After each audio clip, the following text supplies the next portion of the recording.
بسم الله. الحمد لله رب العالمين،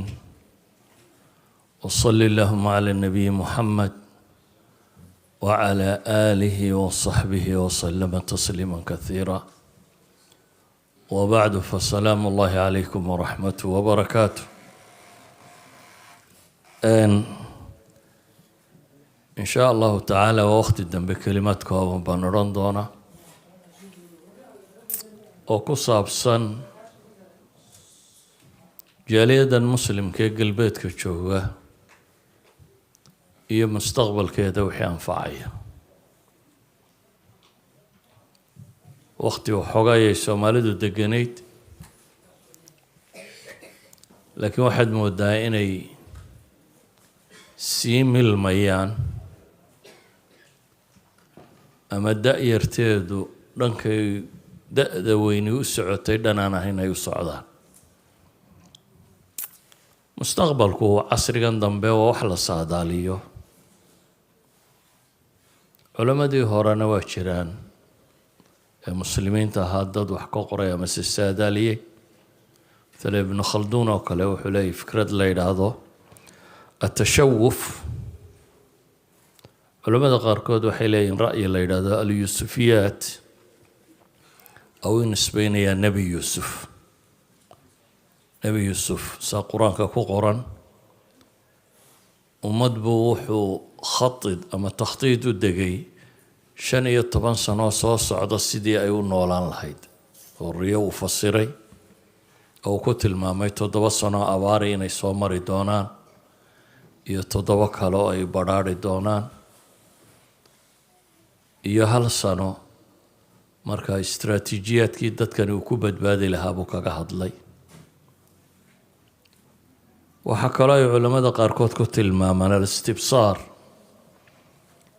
laakiin soo duuduub mustaqbalka horta ilaahay baa og.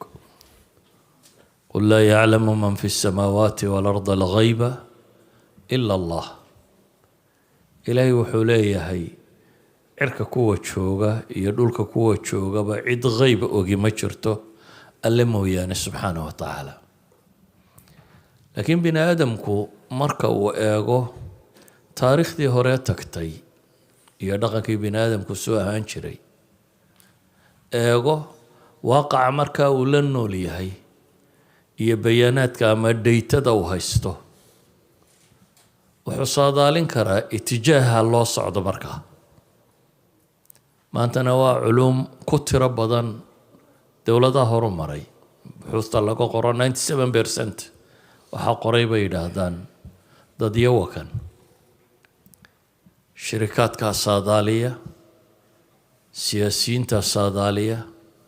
dhaqaalayahanada saadaaliya, qolada sociologiga saadaaliya, cid waliba takhasuskeeda waa saadaalisa xagga loo socdo. saadaalinta waxa ka dambeeyana waxa weeyaan markay arkaan dhaatada meesha taaliya xagga u socoto, xaggay doonayeen ma u weecin karaan mise uma weecin karaan. waxaa loo daraasaynayaa waxa weeyaan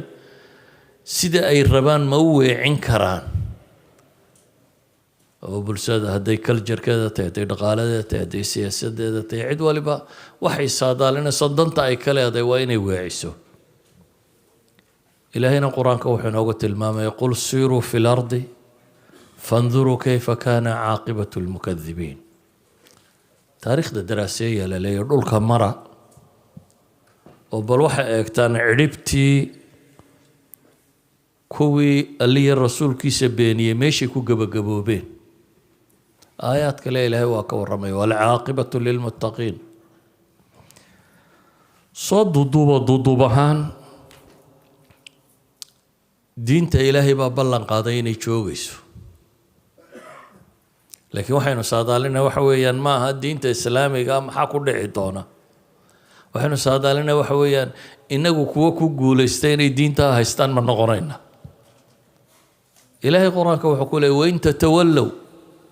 haddaa idinku jeesataan baa ilaahay yidhi yastabdil qawman ghayrakum thuma laa yakunu amhaalakum. haddaa idinku diinta ka baxdaan kuwa kalaan diintan fahamsiin baa ilaahay yidhi aan idinkoo kale idin la mid noqonaynin. marka ilaahay diintiisu iyadoo cabsi ma leh, ilaahay baa ballan qaaday waxaase isweydiinta le waxa weeyaan mujtamacaadku way isbedelayaan inagu xaggaynu u soconnaa in yar haddaynu taariikhda dib ugu noqonno muslimiintii innaga inaga horreysay ee qarnigii hore bilowgiisii dhulkan timi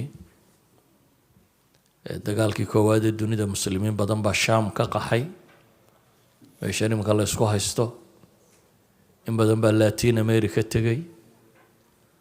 waqtiyadaa dad badan buu ingiriisku raray oo ku dhistay waddankan la yidhaahdo australia awr u waday maxaa ka soo hadha isweydiin leh way baabeen mujtamacaadkaasi dhaqaale ahaan waa laga yaaba qaarkood inay guulaysteen latin america nimankii madaxweynayaasha ka ahaa rag badani waxay ahaayeen suuriyiin iyo shaamiyiin iyo carlos munacm iyo cabdallah ninkii loodhan niman badani laakiin mujtamacoodii dhaqaale way sameeyeen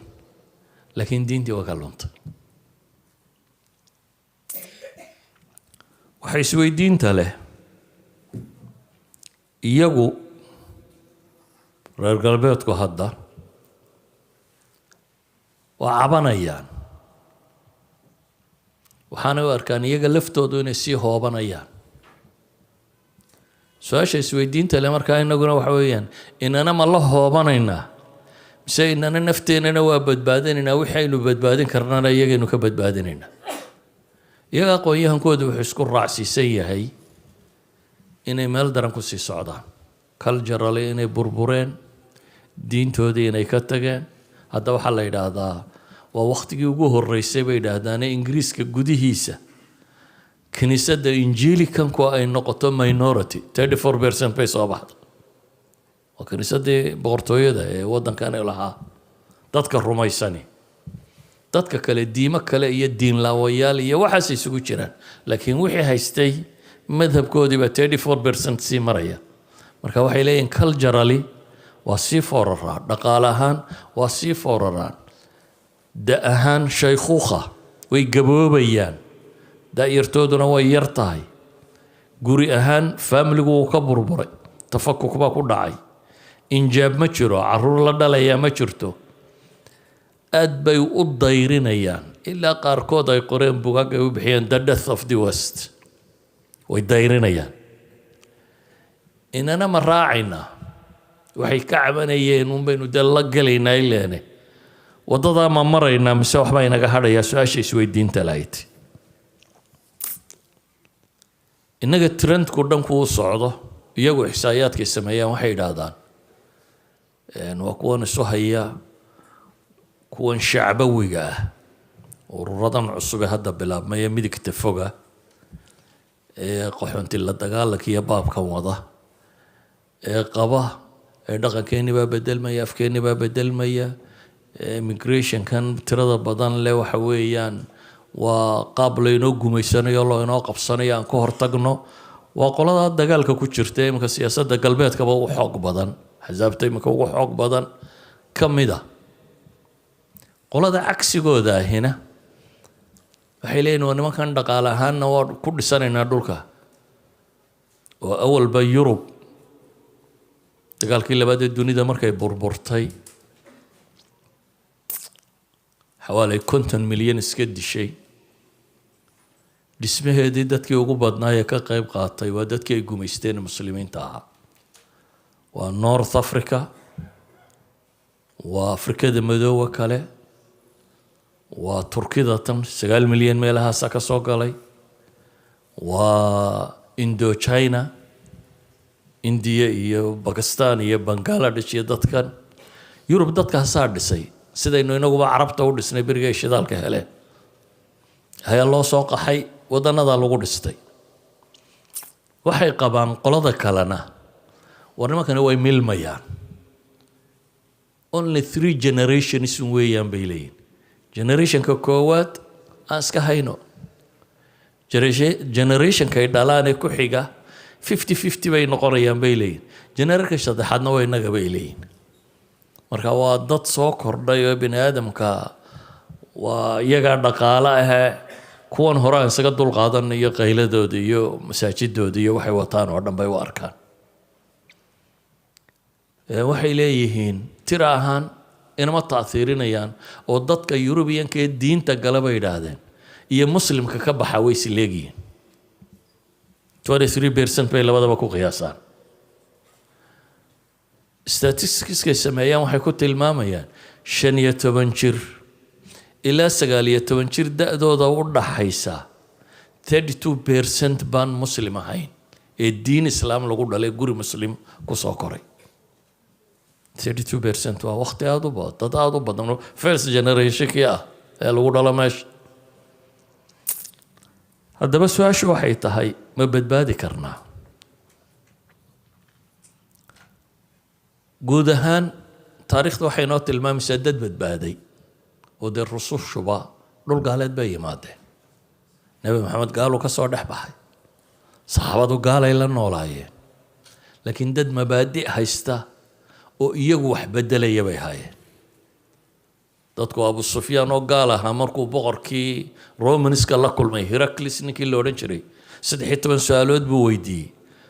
waa markii uu waraaqda nebigu u diray uu leeyahay war salaam. 13 su'aalood ee la weydiiyey Abu Sufyaan waxaa ka mid ahaa war diinta wax galoo ka noqdo ma haysaan? markaasuu ku yidhi may, waa bashaashatul iimaan cidday qalbigiisa degtaa buu yidhi kama noqoto. idan dad noocaas ay haayeen, waa la laayay, waa la cadaadiyey, waa la dhacay, dhulkoodii baa laga saaray, waa lala dagaalamay, si kasta waa loo galay, laakiin haddana waa guulaysteen. marka taariikhda waxayna tusaysaa in la guulaysan karo iyadoo laga tiro badan yahay, iyadoo aad cusub tahay, iyadoo dhaqaalaha laga haysto, iyadoo wax walba in haddana dadku uu jiri karo. waxaa kaloo taariikhdu ina tusaysaa dad dumay oo laga xoog bato idmixlaala. labada dhandhankaynu maraynaabaa isweydiinta leh. labada wadaba waa furan yihiin, kee baynu maraynaa? markaan soo duuduubo waxaa la yidhaha cawaamisha daakhiliga ah, factorieska bulshada dhexdeeda gudaheeda ah iyo waxa dabadda kaga yimaada waxa raad xun bay yidhaahdaan waxa gudaheeda ah. mashaakilka khaarijiga waa la iska difaaci karaa haddii gudaheedu uu mushkilad la'yahay. waxay dhahaan innaga gudaheenna waxaa ka jira kow dacfi tadayun, diin yari ama diintoo jaahil laga yihi. diinteenna iyo aqoonteenu leenahay waxay tilmaamaysaa waa la tukadaa. soomaalida dad aad u badan baa tukadaa. waxaana laga yaabaa intee in leeg inay tukanayeen 30 sano, 40 sannadood, 50 sannadood inay tukanayeen.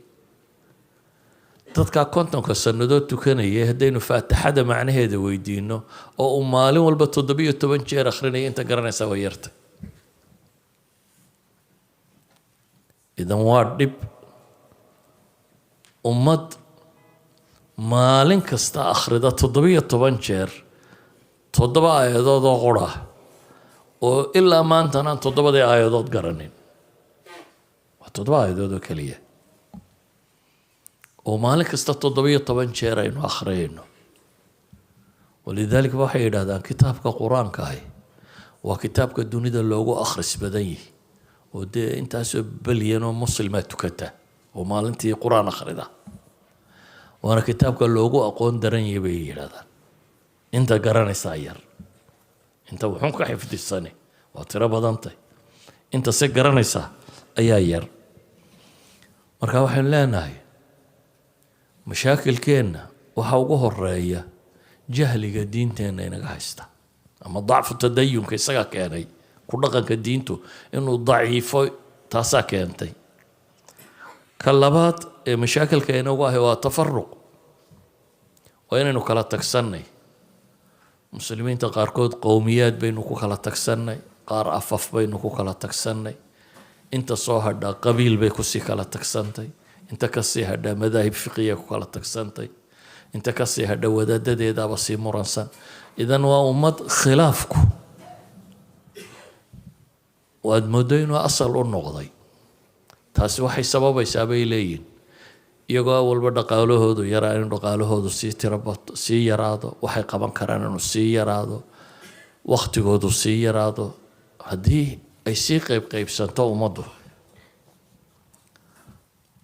mushkiladda saddexaad waxay yidhaahdaan maadaama ummad faqri ka timi ay yihiin, yurub markay degeenna waxay degeen bay yidhaahdaan alxyaa alfaqiira, xaafadihii faqriga ahaa.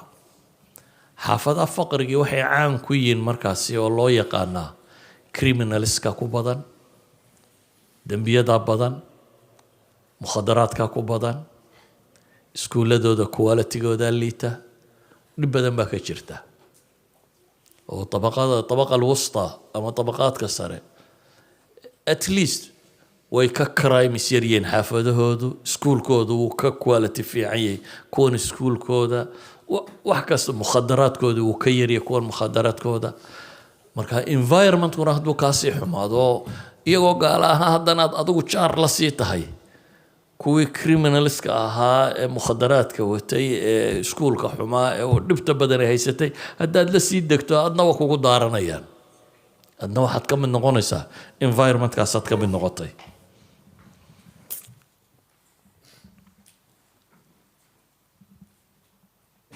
dagaalkii uxud markay muslimiintu jabeen ayay isweydiiyeen anna haada, say kani u dhacday.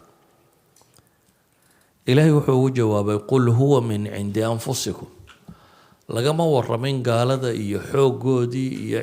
ciidanka inuu ka badnaa iyo khiyaamadii uu Khaalid bin Walid sameeyey iyo waxaasoo dhan ilaahay kama waramin. waxa la yidhi qul huwa min cindi anfusikum, jabku idinka yimi, idinka baneeyey meeshay gaaladu idinka soo gelaysay. asalku markaa wuxuu yahay qofku inuu isagu gaashaankiisa haysto. iminka Soomaaliya waynu cabanaa, dowladaha jaarkaana dhibay, hay-adaana dhibay, kambaanana dhibay, waxbayna may dhibine way ka faa'iidaysteen. innagaa isburburino, isdilay oo badda isku daray, kadibna baktigeenna iyana waxay ka taransan karaan ka taransaday. ceeb maaha dii lagu jabo dee waxaad awalba ileen walaalamaydan hayna colaad baa idinka dhexaysay, iyagu jabkaagay ka faa'iidaysteen kumay jibin, adaa isjabiyey. fakadalik ummaddu dhibta gudaheeda kaga daran ka dabadda. jaaliyadda tani markaa haddii inuunay rabto inay noolaato, kow waxay u baahan tahay diinteeda inay ilaashato. ilaahay qur-aanka wuxuu ku tilmaamayaa awaman kaana maytan faaxiyaynaahu wajacalnaa lahu nuuran yamshi bihi fi nnaas kaman mathaluhu fi dhulumaati laysa bikhaarijin minha kadalika zuyina lilkaafiriina ma kaanuu yacmaluun. kii isagoo dhintay aanu noolaynay baa ilaahay yidhi diintaa lagu noolaadaa. wajacalnaa lahu nuuran yamshi bihi fi nnaas, aanu u yeelay nuur uu dadka ku dhex socdo. yamshi bihi fi lmuminiin lama laha fi nnaas, nuur uu dadka ku dhex joori kara aanu siinay. ka iyo miyay isku mid yihiin baa ilaahay yidhi ka mugdiga gudaya aan ka bixi karaynin. nabiyullaahi muxamedna calayhi salaatu wasalaam wuxuu tilmaamayaa waxaan idinkaga tegey shay haddaa qabsataan aydan lumaynin, kitaabullah buu yidhi, xadiiska saxiixa muslimku yaalla. waxaan leeyahay markaa haddaynu rabno mushkiladeenna si jidriya from the root inaynu ka daweyno, waxaan leenahay waa wixii nebi maxamed ku daweeyey calayhi salaatu wasalaam. nebi maxamed wuxuu yimid dad qaybsan oo qabyaalada, oo islaayay, oo isnacay, gaalo ku dhex nool, oo iyaba intooda badani gaalo tahay. haddana ummad buu ka soo saaray wakhti kooban, labadii dowladooda waaweyneyda dunida iska dhicin karayay. sidaa ogeed waxaan leenahay khilaafaadkeenna diinba waxa lah, milankeenna iyo diinba waxa lah, dhowrsanideenna iyo inaan gaalada cid inaga raacin diinba waxa lah. iyagu waxay leeyihiin 3 jiilba ku filan inay milmaan.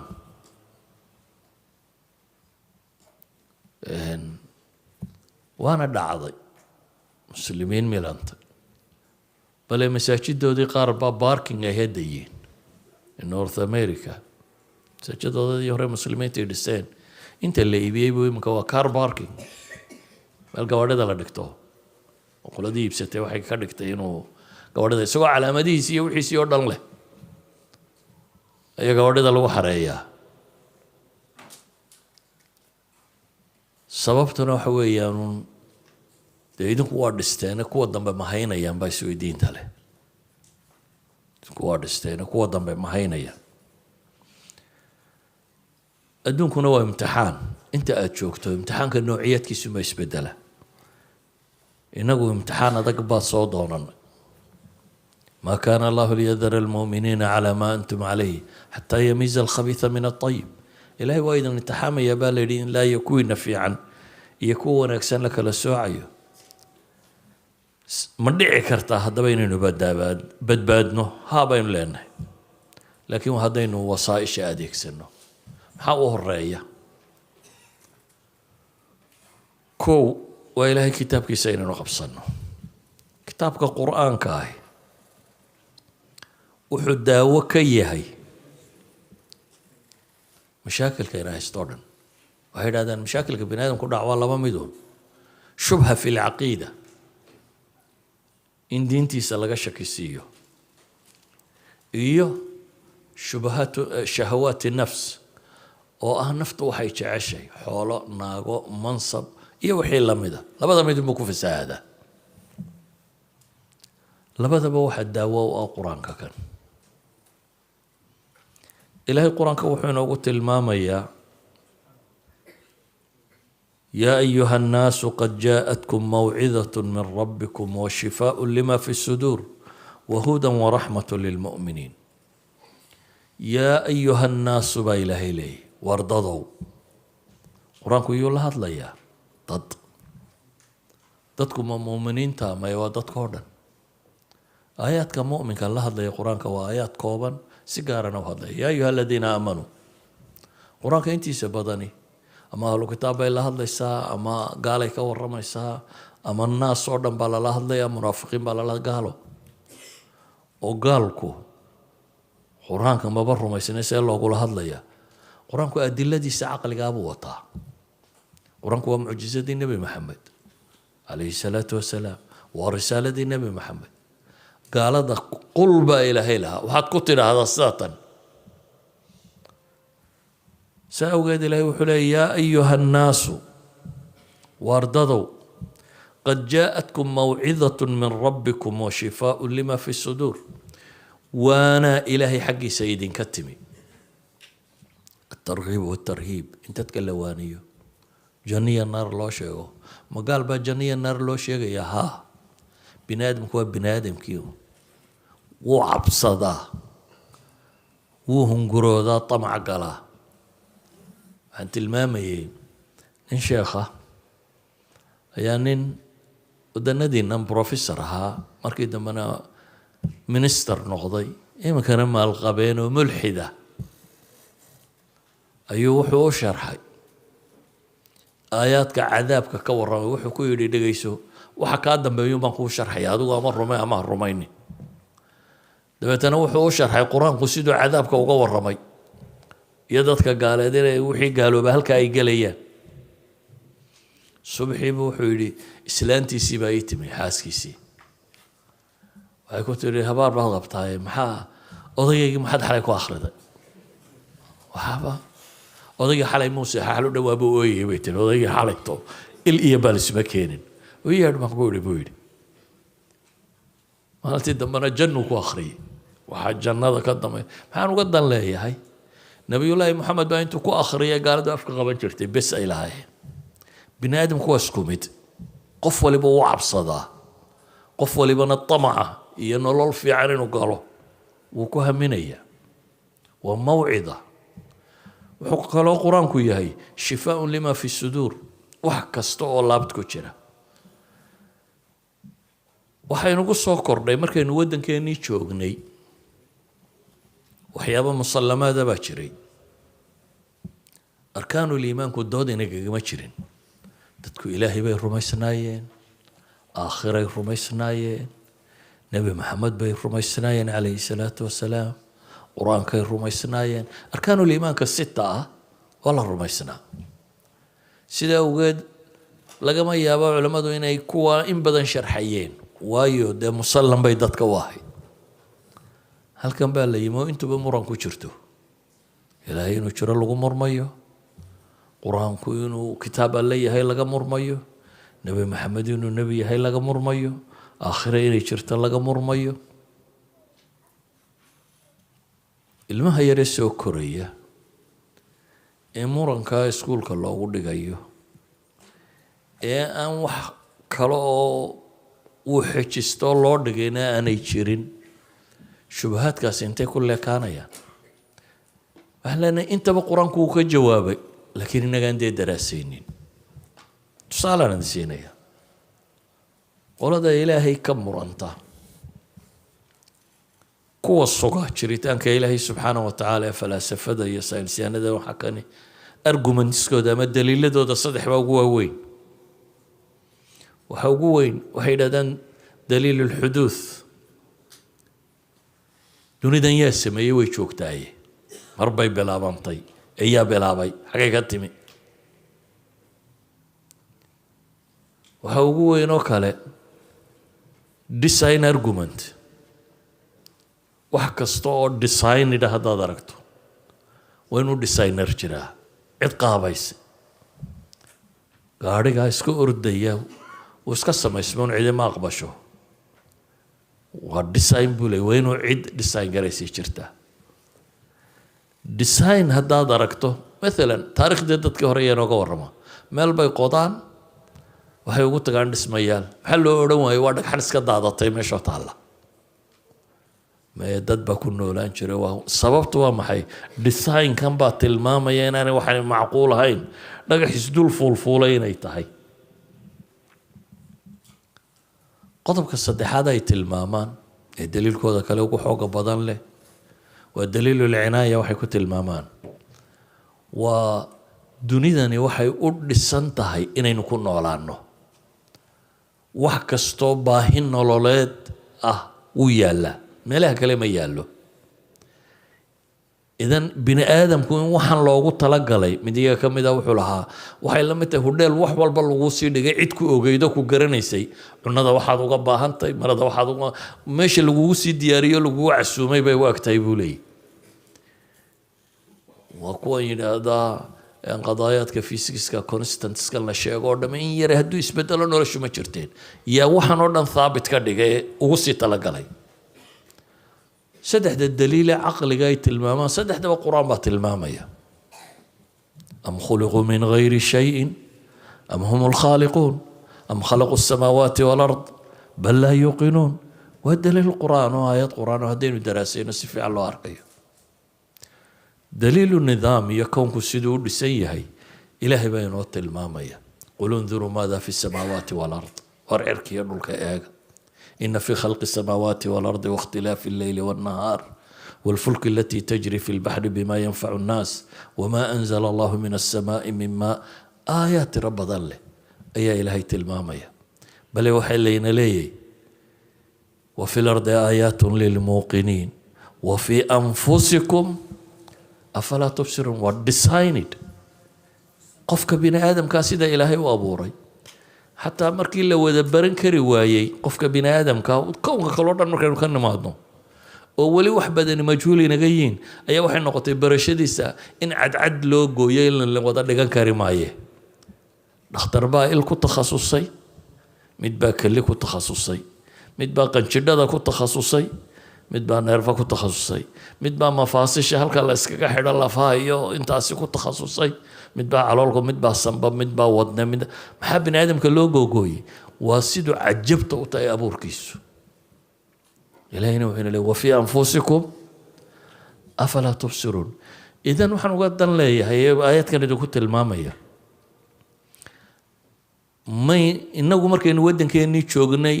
qadaayaadkani muranayna kagama jirin walidaalika maadaama ay musallamaad ahaayeen aada loogama hadli jirin si duuduuba ayuunbaa loo tilmaamayay laakiin halkan markaad joogto arkaanu liimaan biadilatihi buu u baahan yahay inaynu ubadkeenna ka dhaadhicino haddaynu u fakerno sidii Soomaaliya loo fakerayay Soomaaliya maxaad ka fakeri jirtay malcamad dege quraanka soo xifdiyo waxooga salaadana hala baro dee halkiisa ha ka socdo dee halkan gaal baad u geysay khabiiro oo yaqaan wuxuu dhigaya oo habaabinaya suu yeelaya ilan quraan la xifdiyay ka celin maayo haddii aan la fahamsiinin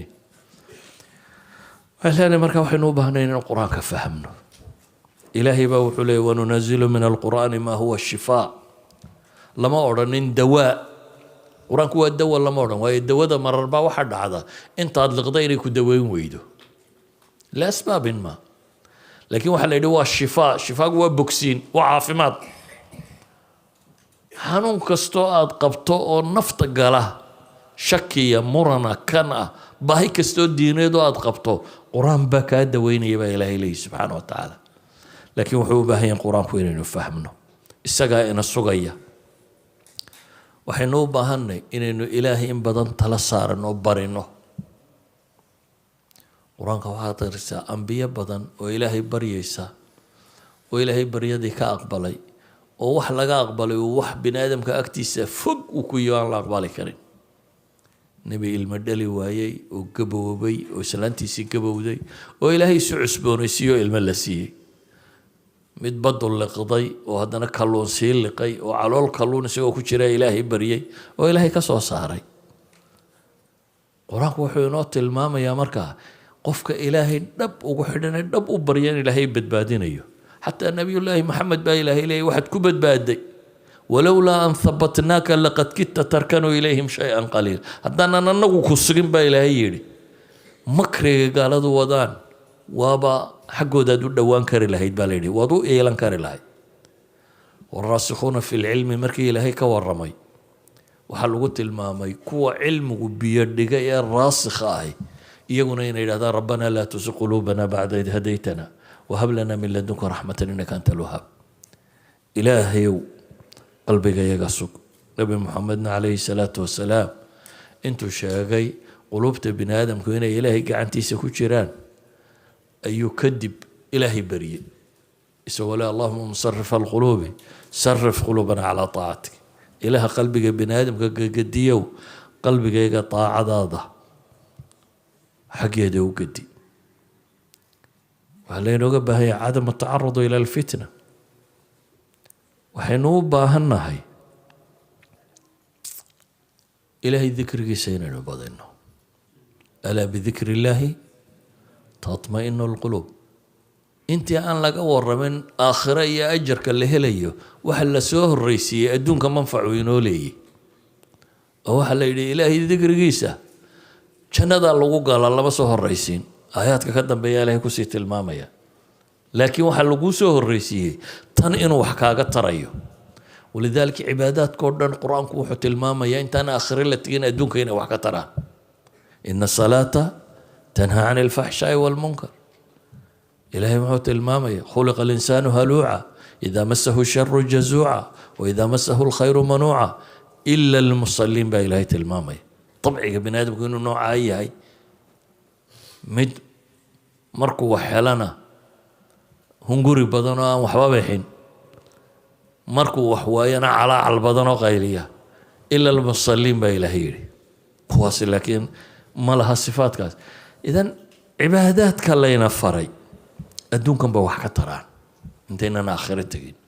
sidaa awgeed baa ilaahay wuxuu leeyahy walow annahum facaluu maa yuucaduuna bihi lakaana khayran lahum wa ashadda tahbiita hadday samayn lahaayeen waxa lagu waaninaya baa ilaahay leeyahy taasaa u khayr badnaan lahayd xagga sugitaankana u sugnaan badnaan lahayd meelaha ugu adag nolosha waa goobaha dagaalka ilahay wuxuu leeya ya ayuha aladiina aamanuu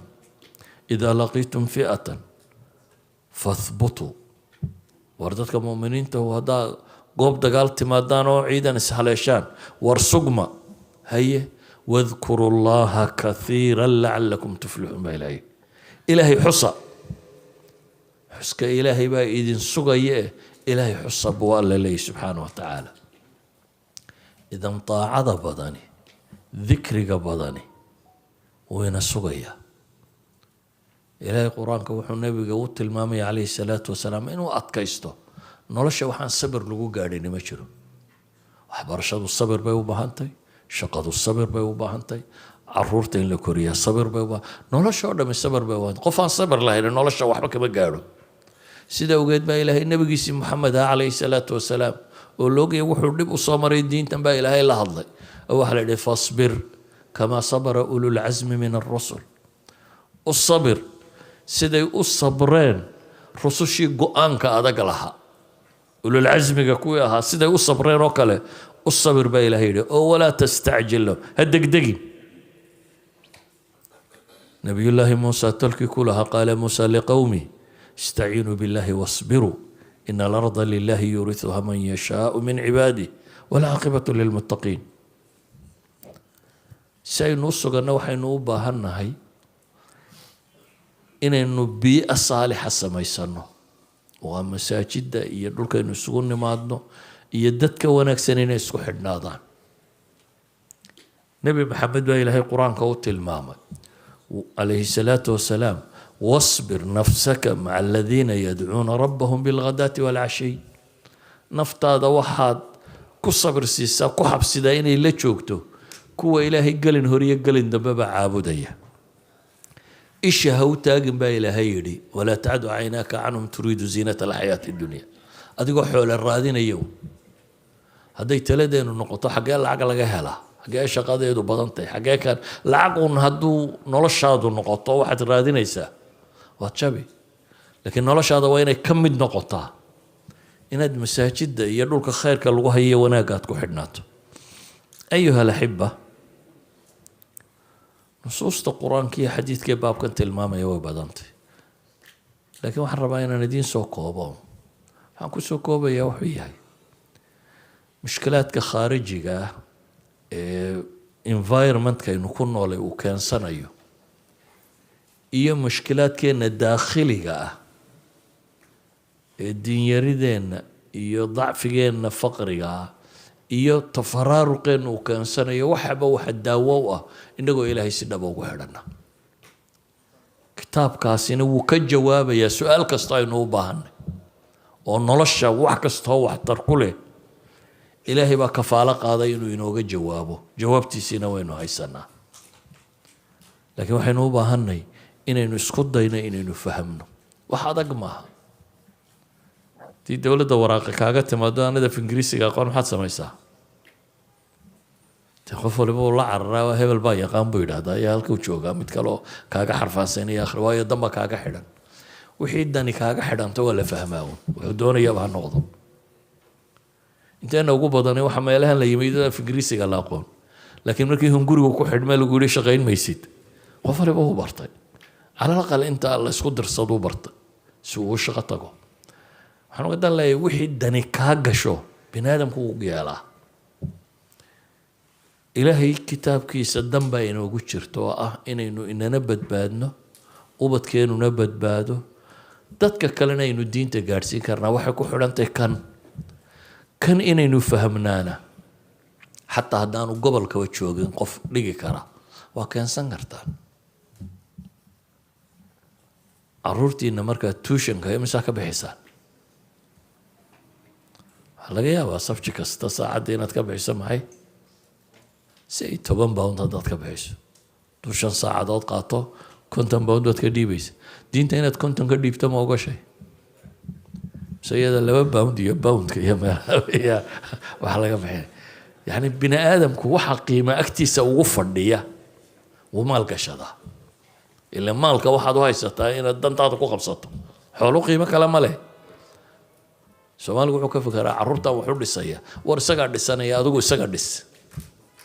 السقة واحد دار هقول دسين السقة قف كديك قف مسلم ورد ما يستيرنا قاعد شو بختيمي هذاك هذا مد قلتن كتكتو waxaad uga tagtay aad ku xiiqday ee isagana kala leexjecloodo isaga baabiinaya baltaasi in isagu baabiinaya idan haddaynu diinta u aragno inay tahay wax la invest garaysto ilmahaaga aad u aragtay inuu yahay wax investment la geliyo insha allahu nolosha waynu ku guulaysanayna ilaahayna ku xidhnaano haddaad se u aragto soomaaliyaba waa la iska badbaadi jiray halkana waa la iska badbaadi doonaa soomaaliya biyo wada muslima dad wada muslima xoogaa cayuunbuu inanku baran jiray xataa haddaad waxba u sheegin laakiin sida kale mujtamac muslima ku dhex noolaa haddaad tidhaahdo sidii soomaaliyaan u noolaanaya anigu waan soo xoojinayaa waxa la cuno iyo guri fiican iyo kabaha moodheelka dambaan u iibinayaa waxba maa tarin isna waxba maa tarin adna waad iskhasaaraysa marka waxaan idin leeyahay eraygaygu aniga waxa weeyaan wax kastoo aynu u baahanay waynu qabsan karnaa haddaynu inagu doonayno laakiin wayna inaga soo go'da lacag ma haysano laakiin haddaynu isu tagno waa helaynaa bini aadamkaa lacaga bini aadamku hadduu urursan yahay isagaa lacaga khabiirkaa doontaan baa keensan kartaan kuwiinaad diran kartaan oo khubaro ka soo dhigi kartaan wixii looga baahan yahay meesha tan waa yeeli kartaan dee intaynu reeruhu markay isdilayaan ku bixinno qura inugu filan saca maaha laba reer markay soomaaliya isqabsadaan misaynu ku bixinaa marka ayuha alxiba mustaqbalka dheer ha sugin haddaan adiga kaagu lumin jaarkaagaad ku garanaysaa miduu ka lumay midaad ilma adeertiin baad garanaysaa inankiisii xabsiga ku jiro midaad saaxiibtiin baad garanaysaa iyo wiilkiisii daroogada iibiyo يعني problem كام نمان أوجيني مية جرا أما قفات قرن سا أما مد كلا شارا أما مد قرابتين أما مد هي أما تشيل كشرة أما دروغة يبين هي أما homeless people ككوبيري أما إذا ما واحد سوق يسوون دور كاجا أنت ينقونيس إلا إما نيجي غير كيلو حيرة يوسوق يساعدوا قروي سؤال تناداي كما في يعني كما نقد السند كانوا خلوا ما كما وناكسند هدانو كاد شيء من كوسي دلالو ويا هل كان تيجي معايا لما السومالي يجي أما بالك لقي وصلنا غنياهم بس بربوسته إذا هدانو كان اللي من كور دلالو ويا أما كصدحات بالو ويا مركون سيد الله كله هرد من يوم بيوسويسه قاري مكين نفتك بحيسه قار كوي دلهم كوسي دلهم كبيه قار كوا كسي دبي كبيه إما كيوبا عند مركان إنك تبع بشينه مركان قدرت يقول حكوسة بسيه وراخرية دومبا دين تاسدنتين كوشرتاي يدا نكون ولا كرنا يا يلو صلى الله على نبينا محمد وعلى آله وصحبه وسلم والحمد لله رب العالمين.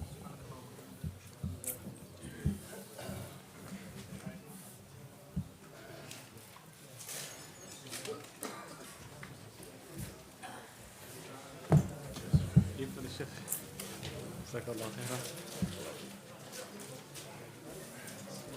سؤال بدنا نجيب لكن قد يقول سؤال الدكتور كذا دعاء وبكن يا شيخ أنا دعاء الحين والله أنا حنوصل سؤال علي بسم الله دون دباتوين كيان شيء يا ضد كعبان يعني دعاء وضربان أنت حيرنا الله إنه سودايو أنت اللونتينا إلهي إنه سوعلي أنت إنه هيننا الله إنه دوره أنت حنوسنا سنة الله عافى ماضي أنت يدبك لها ستنا إلهي كفيد آخر دنيا دونك وإلهي إنه إصلاحي كوي دين تكوى لو بدأ ما أنت إلهي نقدقه صلى الله